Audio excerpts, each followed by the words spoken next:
Según cálculos de la Organización Mundial de la Salud, el número de muertes relacionadas con la pandemia o con el COVID asciende a casi un total de 15 millones de personas fallecidas durante la pandemia.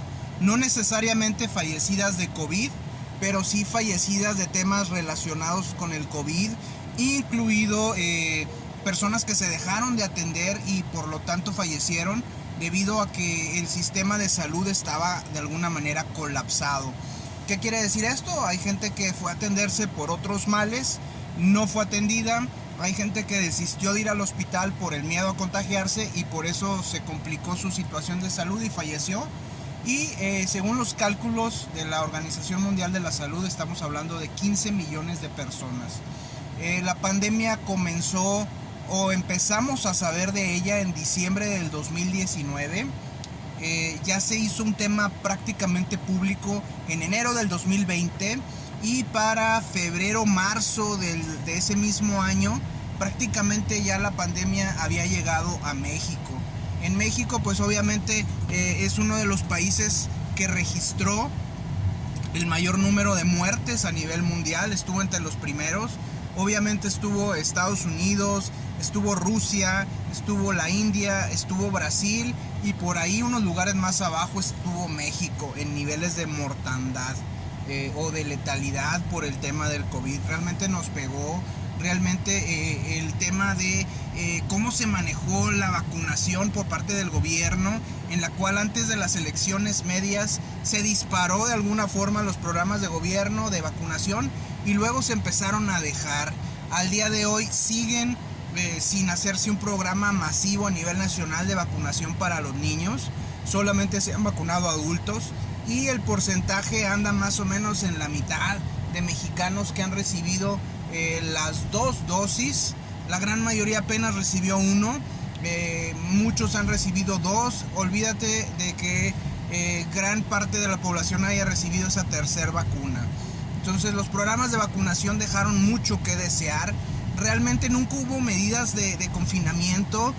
Bastaba que uno fuera a los servicios de transporte público para darse cuenta que no hubo realmente ese nivel de confinamiento que hubo en otros países, y eso obviamente impactó en el número de muertes fuertemente. Si a eso le sumamos que las campañas de vacunación nunca fueron tan intensas como debieron de haberlo sido, y que ya se habla, ahorita actualmente se está ya vacunando en muchos lugares y ya se habla de la preocupación del gobierno por avanzar con el tema de las vacunas, debido a que muchas de ellas ya van a llegar a su fecha de caducidad.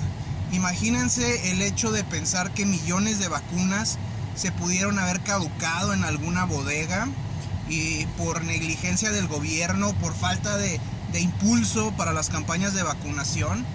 Estaríamos hablando de un gobierno que está en desabasto, tiene en desabasto al sector salud en temas de medicina.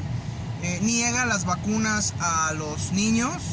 Le agregamos que no hay medicamento oncológico para los niños, y a eso sumarle que millones de vacunas pudieran caducarse en estos días. Creo que habla de un rotundo fracaso en esa política de salud pública en la cual el gobierno prometía en sus inicios llevarnos al nivel del sistema de salud pública de países como Dinamarca, de países nórdicos que tienen un sistema de salud muy robusto, que hace ya semanas dijeron: nos olvidamos del cubrebocas, nos olvidamos de los confinamientos. Sí, hay que aprender y entender que lo pueden hacer, porque en caso de un contagio o de un brote tienen un sistema de salud robusto con el que pueden responder.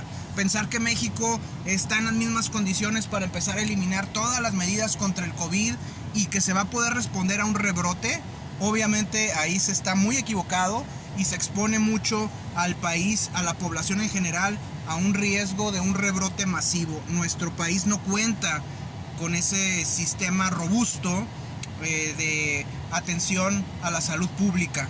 Hay que entender eso.